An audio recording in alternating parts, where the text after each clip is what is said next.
आकाशवाणी से प्रस्तुत है समाचार प्रभात।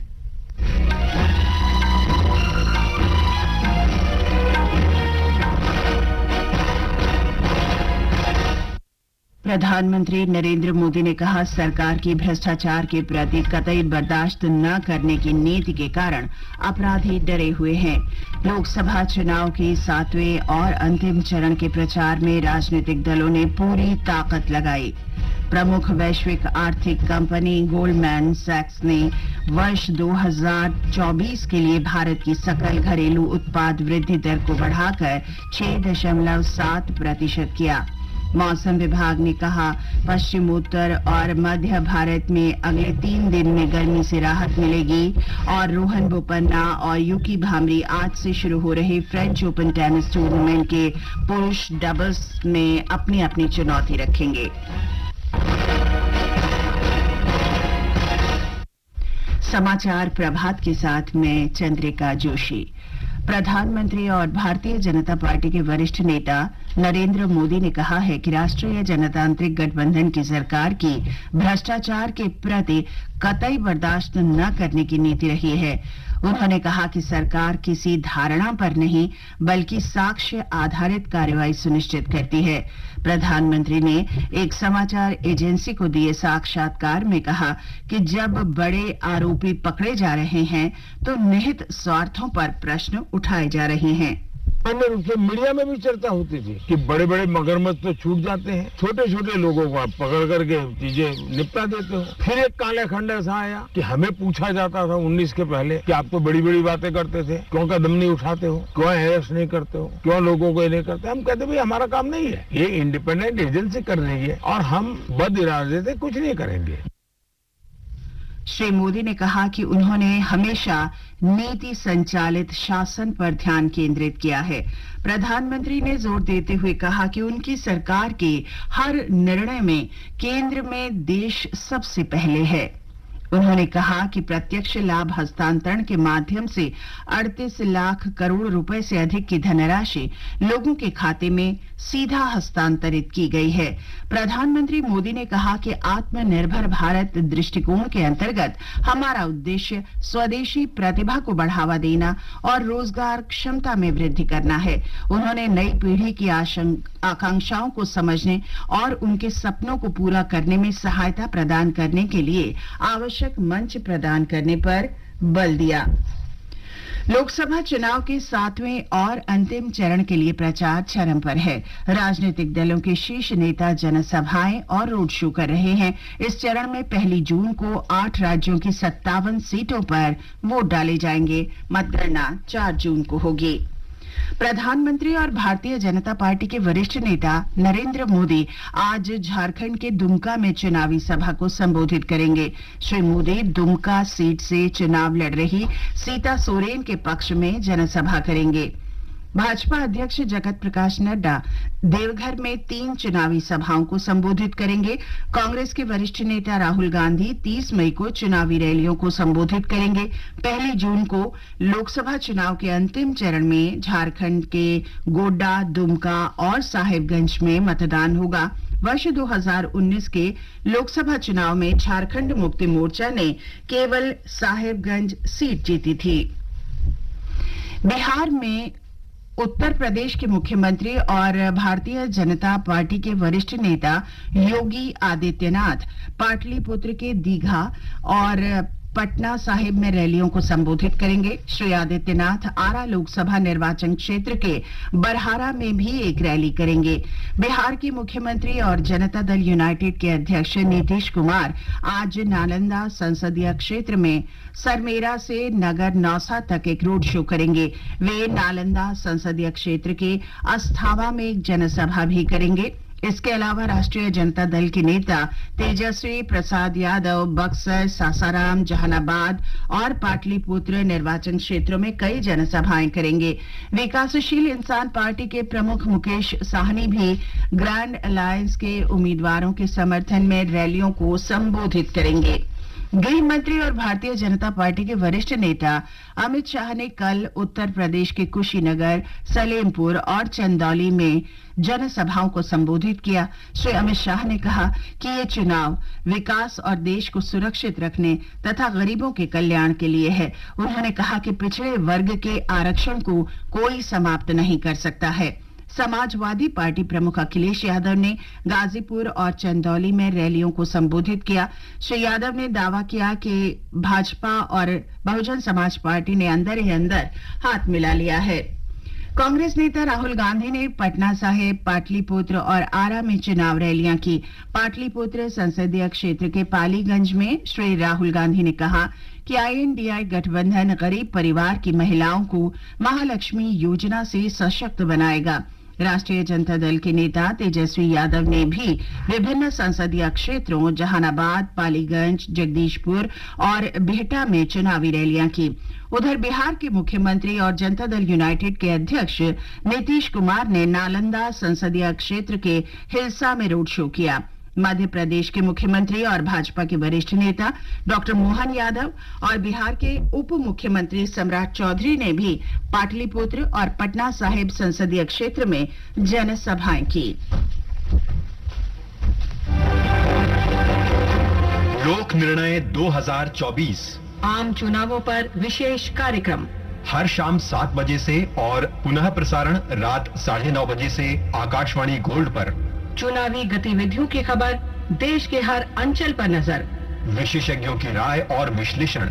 दुनिया के सबसे बड़े लोकतंत्र के चुनावी पर्व में सुनिए लोक प्रसारक के साथ लोक निर्णय 2024। तेलंगाना के वारंगल, खम्मम, नलगोंडा स्नातक निर्वाचन क्षेत्र से तेलंगाना विधान परिषद के उपचुनाव में कल लगभग 68.65% मतदान दर्ज हुआ है। चुनाव अधिकारियों ने बताया कि कल शाम 4 बजे मतदान समाप्त होने तक 12 जिलों के 34 विधानसभा क्षेत्रों के 605 मतदान केंद्रों पर वोट डाले गए। लोकसभा चुनावों के लिए प्रमुख निर्वाचन क्षेत्रों की श्रृंखला में आज प्रस्तुत है हिमाचल प्रदेश के हमीरपुर संसदीय क्षेत्र पर एक रिपोर्ट।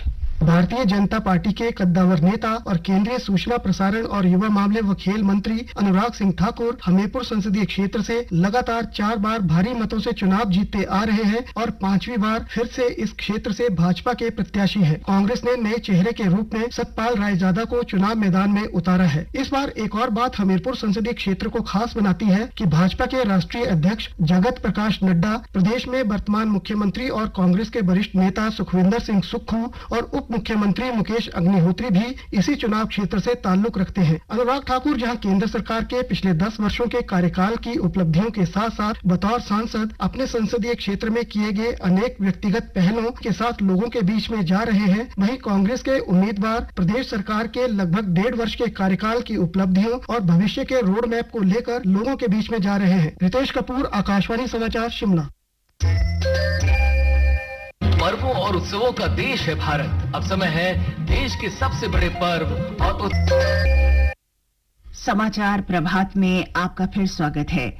वैश्विक निवेश बैंक गोल्डमैन सैक्स ने वर्ष 2024 के लिए भारत की सकल घरेलू उत्पाद वृद्धि दर का अनुमान बढ़ाकर 6.7% कर दिया है। नवीनतम आंकड़ों के अनुसार भारतीय रिजर्व बैंक से बड़ी मात्रा में लाभांश हस्तांतरण के कारण अतिरिक्त राजकोषीय बढ़त के साथ भारत में निरंतर विकास गति की उम्मीद है। ये भी कहा गया है कि भारत में विकास दर सशक्त बनी हुई है और मुख्य मुद्रास्फीति के अप्रैल-जून की समयावधि में निचले स्तर पर आने की संभावना है। ये रिपोर्ट ऐसे समय आई है जब मौसम विभाग ने इस वर्ष देश में औसत से अधिक मानसून की बारिश होने के अपने पूर्वानुमान की पुष्टि की है, जिससे कृषि क्षेत्र में उत्पादन बढ़ने की उम्मीद है। बांग्लादेश के ऊपर गहरे दबाव वाला रेमल चक्रवाती तूफान 15 किलोमीटर प्रति घंटे की गति से पूर्वोत्तर की ओर बढ़ गया है और कल रात ये तूफान बांग्लादेश में केंद्रित था। मौसम विभाग ने बताया है कि इस तूफान के पूर्वोत्तर की ओर बढ़ने की संभावना है और आज ये दबाव में बदलकर धीरे धीरे कमजोर पड़ जाएगा। इस स्थिति के कारण आज पश्चिम बंगाल के तराई क्षेत्रों में पूर्वी जिलों में मूसलाधार बारिश होने की आशंका है। आकाशवाणी से विशेष बातचीत में मौसम विभाग के महानिदेशक मृत्युंजय महापात्र ने बताया कि 30 मई तक लोगों को भीषण गर्मी से राहत मिलने की संभावना है। एबो नॉर्मल हीट वेव कंडीशन इस बार देखने को मिला है नॉर्थ वेस्ट इंडिया में। मई 16 में राजस्थान में शुरू होते हुए ये हीट वेव कंडीशन स्प्रेड हुआ है Punjab, Haryana, Chandigarh, Delhi, west UP, north west MP, Gujarat, Jammu region नहीं। और ये अभी तक हीट वेव कंडीशन जारी है। हमारा पूर्वानुमान है कि अगले 3 दिन तक यानी 29 तारीख तक ये heat wave to severe heat wave condition जारी रहेगा। 30 तारीख से इसमें एबेटमेंट होगा, हीट वेव कंडीशन का एरिया कम होगा और तीव्रता भी कम होगा। और अब खेल जगत की खबरों के साथ हैं निखिल कुमार।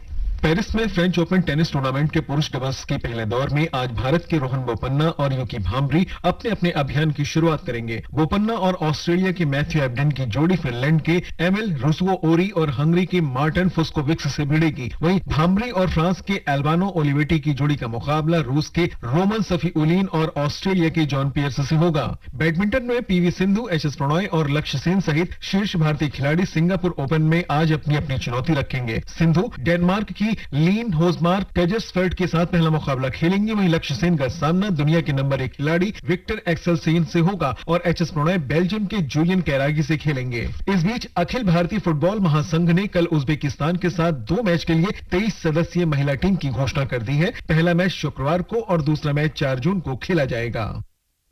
हमास ने कहा है कि गजा पट्टी में युद्ध विराम या कैदियों की अदला बदली पर बातचीत में वो भाग नहीं लेगा। ये निर्णय रविवार रात को गजा के रफा पर इजरायल के हमले के जवाब में किया गया था। और अब आज के समाचार पत्रों की सुर्खियों के साथ हैं फरहत नाज। धन्यवाद चंद्रिका। लगभग सभी अखबारों के पहले पन्ने पर अंतिम चरण के चुनाव में धुआंधार प्रचार और एक दूसरे पर पलटवार के साथ वायदों को भी अखबारों ने रोचक शीर्षकों के साथ पहले पन्ने पर दिया है। जनसत्ता और अमर उजाला ने सुप्रीम कोर्ट का बड़ा फैसला शीर्षक से लिखा है, घोषणा पत्र में मतदाताओं को आर्थिक मदद का वादा, भ्रष्ट आचरण नहीं। मौसम के अंदाज पर दैनिक भास्कर ने लिखा है, पारे के तेवर, कई शहरों में अधिकतम तापमान 46 डिग्री पहुंचा, गर्मी के तेवर कम होने के आसार नहीं, जून भी तपेगा। नवभारत टाइम्स की बड़ी खबर है, भीषण गर्मी से राहत, 30 मई के बाद मानसून सामान्य या बेहतर रहने का अनुमान। राजस्थान पत्रिका ने बड़े अक्षरों में लिखा है, सूरज ने दिखाए तेवर, कहीं महागर्मी तो कहीं तूफान का कहर। चक्रवाती तूफान से हुई तबाही को अखबारों ने पहले पन्ने पर चित्र के साथ विस्तार से दिया है। लिखा है, बुनियादी ढांचे और संपत्ति को भारी नुकसान। दैनिक ट्रिब्यून ने लिखा है, 135 किलोमीटर की रफ्तार से चली हवाओं और भारी बारिश ने मचाई तबाही। त्रिपुरा और कोलकाता में उड़ानें रद्द होने की खबर भी साथ ही है। घरेलू बाजार में उतार चढ़ाव के बाद सोमवार को कारोबार में पहली बार 76,000 का आंकड़ा और निफ्टी की ऐतिहासिक 23,000 की ऊंचाई आज अखबारों की बड़ी खबर बनी है। हालांकि पत्र लिखते हैं, मुनाफा वसूली के बाद गिरावट के साथ बाजार बंद। दिल्ली के सभी अस्पतालों में आग से निपटने के उपायों की जांच के आदेश हिंदुस्तान के पहले पन्ने की बड़ी खबर है। दैनिक भास्कर ने रोचक खबर दी है, जापान में शहर के लोगों को खेती से जोड़े रखने के लिए धान रोपने का पर्व मनाया जाता है, जहां लोग बच्चों के साथ धान रोपाई के लिए जाते हैं ताकि लोग खेती का महत्व भूल न सके। देशबंधु और अमर उजाला ने लिखा है, कार्मिक मंत्रालय की विज्ञप्ति में कहा गया है, डीआरडीओ के अध्यक्ष डॉक्टर समीर कामत को 1 वर्ष का सेवा विस्तार मिला। वहीं दैनिक जागरण लिखता है, दिल्ली विश्वविद्यालय में प्रवेश प्रक्रिया 31 मई तक शुरू हो जाएगी। और अंत में मुख्य समाचार एक बार फिर। प्रधानमंत्री नरेंद्र मोदी ने कहा, सरकार की भ्रष्टाचार के प्रति कतई बर्दाश्त न करने की नीति के कारण अपराधी डरे हुए हैं। लोकसभा चुनाव के 7वें और अंतिम चरण के प्रचार में राजनीतिक दलों ने पूरी ताकत लगाई। प्रमुख वैश्विक आर्थिक कंपनी गोल्डमैन सैक्स ने वर्ष 2024 के लिए भारत की सकल घरेलू उत्पाद वृद्धि दर को बढ़ाकर 6.7% किया। मौसम विभाग ने कहा, पश्चिम, उत्तर और मध्य भारत में अगले 3 दिन में गर्मी से राहत मिलेगी। और रोहन बोपन्ना और यूकी भांबरी आज से शुरू हो रहे फ्रेंच ओपन टेनिस टूर्नामेंट के पुरुष डबल्स में अपनी अपनी चुनौती रखेंगे। इसके साथ ही समाचार प्रभात का ये अंक समाप्त हुआ। नमस्कार।